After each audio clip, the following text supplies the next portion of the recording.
This is the beginning of Unit 6, Week 1, Lecture 2. In this in this lecture, we're still working on the unit energy from electron transfer. And the question we're answering in this particular lecture is, what is a redox reaction? Now, you probably already know what a redox reaction is if you completed the POGL oxidation reduction activity as I requested. One thing I need to tell you guys is that sometimes in a redox reaction, or when people are talking about the process of oxidation or reduction, they use different language. Instead of sometimes saying, oh, that particular species undergoes oxidation, rather it's called the reducing agent, or oh, that species undergoes reduction is called the oxidizing agent. And so we have different terms depending on the context and whatnot. So I need to point out to you these terms. Oxidizing agent is the species that causes oxidation. Therefore, it's the species that undergoes reduction. And the reducing agent is the species that causes reduction.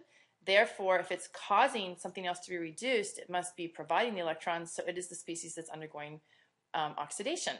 So I just want to go over this with you briefly. You should be able to identify the oxidizing and reducing agents in this particular example. So of course, the first thing you need to do is you need to identify, is it a redox reaction? And if it is a redox reaction, what is undergoing oxidation, what is undergoing reduction, and from there you can identify what is the oxidizing agent and what is the reducing agent. So here we go. First, you're just going to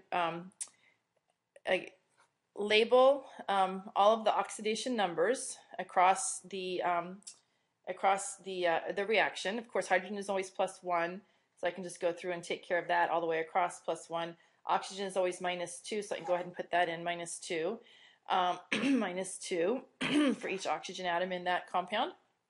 Now that just leaves me with the sulfur, apparently. And in this particular case, the hydrogen, there's 2 of them, so that's a +2, so the sulfur must have a -2 oxidation state. In this case, the oxygen is -2, there's 2 of them, so the sulfur must have a +4 oxidation state. In this case, it's just elemental sulfur, and so therefore it's just 0. And so what you see here is that the hydrogens and oxygens don't change. And on this side, we have a total of 3 sulfur. 2 of them have a -2 oxidation state, and 1 of them has a +4 oxidation state. And over here, we have 3 sulfurs. All 3 of them have a 0 oxidation state. So this sulfur is changing into 2 of those sulfurs, and this sulfur is changing into the other sulfur to make a total of 3. So the product is the same for both what we would call the oxidation and the reduction. They're both changing into elemental sulfur. So which is the oxidation, which is undergoing oxidation? Hydrogen sulfide or sulfur dioxide? And in this case, the sulfur is going from a -2 to a 0. That means it must be losing electrons. So if it loses electrons, then we know it's undergoing oxidation. And in this case, the sulfur is going from a +2 to a 0, because remember, we have a total of 3 sulfurs over here. Really, 3 sulfurs. And the 2 from here are undergoing oxidation, and then the 1 from here is gaining because it's going from a +4 down to a 0, so that's a gain of electrons, so that's undergoing reduction. Okay, and so then the question is, identify the oxidizing and reducing agents. So whatever's undergoing oxidation must be the reducing agent because it's allowing reduction to occur.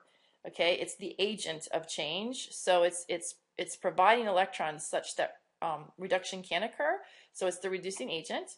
And then the sulfur dioxide must be the oxidizing agent because it is accepting electrons and allowing something else to undergo oxidation, so it's the oxidizing agent.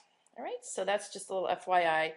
The terms, sometimes it depends on the context. Something will be said, it'll be said this hydrogen sulfide is undergoing oxidation, or sometimes it'll say hydrogen sulfide is acting as a reducing agent. Either one, and you need to be able to go back and forth between the 2 words. Okay.